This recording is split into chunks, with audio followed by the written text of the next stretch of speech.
At the beginning of the story, we see a dense forest where a couple, Rick and Haley, are mountain climbing. Rick reaches the top first and tells Haley, "I told you that you couldn't beat me." He then looks around and sees nothing but thick forest stretching endlessly in every direction, with no sign of human life. Rick calls out to Haley and tells her to hurry up, saying the view from the top is beautiful. Saying this, he moves forward. Haley is now left alone and tries to climb up by herself, but suddenly her foot slips and she begins to fall. Somehow she manages to regain her balance and calls out to Rick for help. Rick doesn't respond. Suddenly, Rick falls over the edge of the cliff. As Haley looks toward him, drops of blood fall onto her face. Before she can even understand what's happening, someone lifts Rick's body and throws it down. Seeing this, Haley is left gasping in shock. Panicking, Haley struggles to free herself and tries to climb down. Suddenly, someone starts pulling her upward using the rope. Terrified, Haley cuts the rope to save herself and falls straight down next to Rick's body. Seeing Rick dead, she breaks down and starts crying uncontrollably. Before she can recover from the shock, she notices someone rushing toward her through the bushes. Fearing for her life, Haley runs toward her car. But while running, her foot gets caught in barbed wire. She falls, and we then see someone dragging her away. At this point, we learn that many people have been going missing in this area of West Virginia. Locals believe that strange-looking people live in these forests, people who eat human flesh, and that anyone who enters the forest is killed by them. In the next scene, we see a man named Chris sitting in his car on the road. He is on his way to a job interview. After driving some distance, Chris gets stuck in heavy traffic on the highway. When he realizes that the cars aren't moving at all, he steps out and asks the truck driver what caused the traffic jam. The truck driver tells him that a chemical truck overturned 3 miles ahead, spilling chemicals all over the road, and it may take hours for the traffic clear. Hearing this, Chris becomes worried because he's already getting late for his interview. Waiting there would mean missing it entirely. So Chris turns his car around to look for an alternate route. He calls the company to explain his situation, but due to the mountainous area, his phone signal drops. A little further ahead, he sees a sign for a gas station and hopes he might find help there. On the way, he notices several abandoned cars parked around, which feels strange to him, but he doesn't think much of it and reaches the gas station. There, he sees an old man who appears to be in very bad condition. Chris asks him about a phone,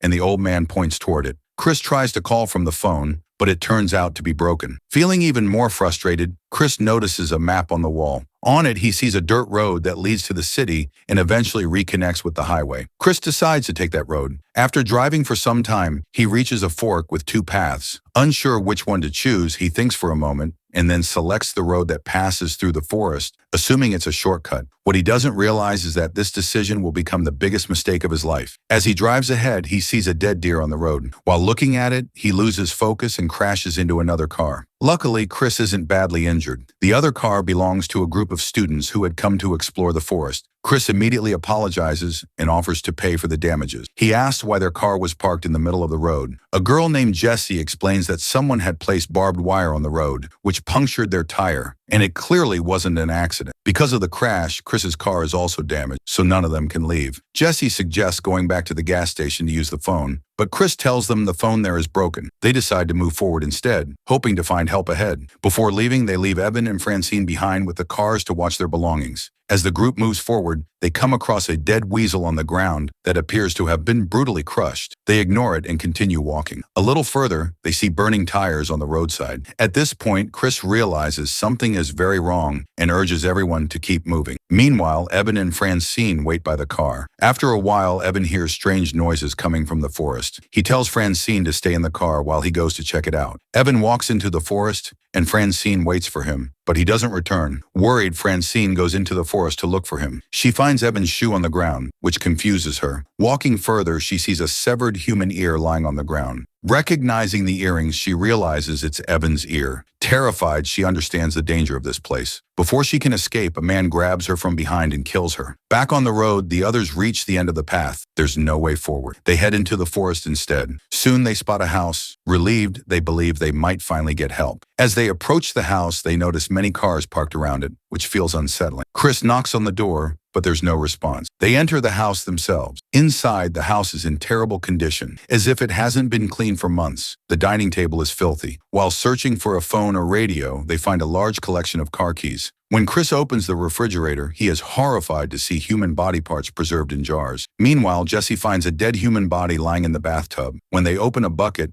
they find the same barbed wire that had punctured their tire. Realizing that whoever lives here is extremely dangerous, they rush to leave the house. But just as they reach the door, they hear a car approaching. Chris peeks through the window and sees a vehicle coming toward the house. They realize they can't escape through the same door they entered because the car is arriving from that direction. So they decide to escape through the back door, but the back door is blocked. Now they are completely trapped and have no idea how to get out. When they realize there is no escape, they quickly hide, some under the bed and others inside the wardrobe. After a while, the monsters enter the room and brutally throw Francine's body onto the floor right in front of them. Seeing this horrifying sight, they are terrified. At that moment, they finally get a clear look at the monsters' faces, which are extremely horrifying. In reality, they are 3 cannibals who feed on human flesh. The 3 of them lift Francine's body and slam it onto a table, then begin cutting and eating her together. Witnessing this gruesome scene, Jessie becomes extremely frightened. Just as she is about to scream, Chris quickly covers her mouth to silence her. After finishing their meal, the 3 cannibals fall asleep. Seeing this as their chance, Chris and Jessie slowly crawl out from under the bed. Carly and Natasha also come out from behind the wardrobe. All 4 of them quietly try to escape. 3 of them manage to get out, but just as Chris is about to leave, his movement wakes one of the cannibals, who spots him. Realizing he has been seen, Chris starts running as fast as he can. All 4 of them run toward the forest, but the cannibals get into their vehicle and begin chasing them. While fleeing, they reach an area filled with many abandoned cars. Chris tries to start one of the cars to escape, but every vehicle there is broken. As they are trying to figure out what to do next, the cannibals arrive. The group hides behind the cars, but the cannibals already know they are there and begin advancing toward them. At this moment, Chris comes up with a plan. He tells the others that he will distract the cannibals by running away, and while they chase him, the others should steal their vehicle. According to the plan, Chris starts shouting and runs toward the forest, but one of the cannibals shoots him in the leg, causing him to fall. The cannibals move forward to kill Chris, but Carly runs in the opposite direction to save him. The cannibals notice Carly and begin chasing him instead. Taking advantage of the moment, Jessie and Natasha quickly lift Chris and take him to the cannibals' vehicle. All 3 of them get into the car and drive away, searching for Carly. After driving some distance, they spot Carly. They stop the car and shout at him to hurry and get in. Carly runs toward them, but suddenly an arrow flies from behind and pierces straight through his chest. Watching their friend die, they are devastated. The cannibals then begin shooting arrows at Chris as well. To save their lives, they drive away quickly. After traveling some distance, they find that the cannibals have blocked the road by placing a large tree across it. Forced to continue on foot, they move deeper into the forest. After walking for several hours, they become exhausted and sit down to rest. Night is approaching, and they don't know where to spend it. Sleeping in the forest would mean certain death, as the cannibals would find them. So they resume searching for a safe place. That's when Natasha notices a wooden watchtower. Seeing it, they realize they have found a safe place for the night and climb up. From the top, they can see dense forest stretching endlessly in all directions. While inspecting the tower, they find a first aid kit, which Natasha uses to bandage Chris's leg. They also find a radio and try to contact the outside world, but receive no response. Meanwhile, Chris notices that the 3 cannibals have reached the base of the tower while searching for them. The group stays silent, hoping the cannibals will leave. But suddenly, a response comes through the radio. The cannibals hear the sound and realize the group is hiding in the tower. They immediately start climbing up. To protect everyone, Chris blocks the entrance to the tower. For a while, everything goes quiet, and they begin to think the cannibals may have left. Suddenly, smoke starts filling the tower. They realize the cannibals have set it on fire. Now completely trapped, death seems inevitable. Chris says that if they stay, they will burn alive, so they should try jumping onto a nearby tree. Chris jumps first, grabbing a branch to stop himself from falling. The 2 girls jump after him. However, the cannibals see them, and one of them starts climbing the tree to kill them. Using the branches, the group moves forward, but Natasha is at the back. One of the cannibals reaches her and brutally kills her. Chris and Jessie continue moving, but the cannibal follows them. Chris comes up with another plan. He pulls a branch tight and waits. As the cannibal approaches, Chris releases it, causing the cannibal to fall.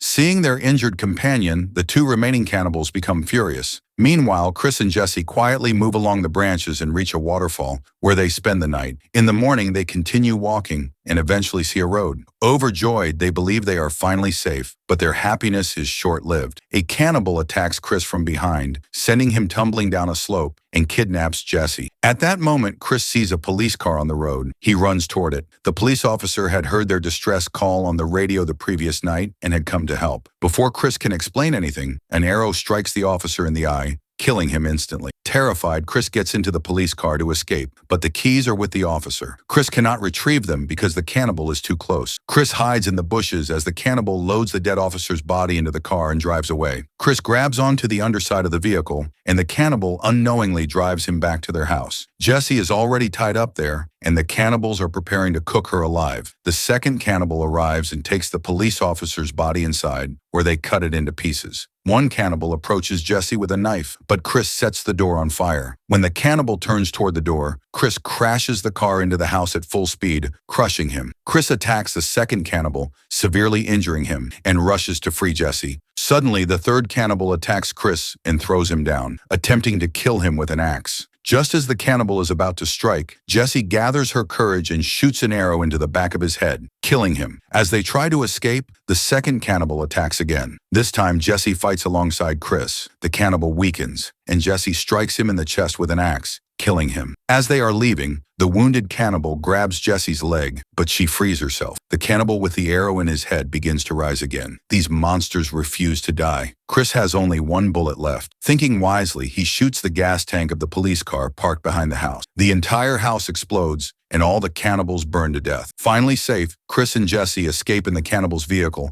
and return to the gas station. There, Chris tears down the map from the wall, so that no one else will ever follow that route and suffer the same fate. With this, the story ends. If you enjoyed this video, please subscribe to the channel and like the video. And if you want to see a second part of this movie, comment part 2.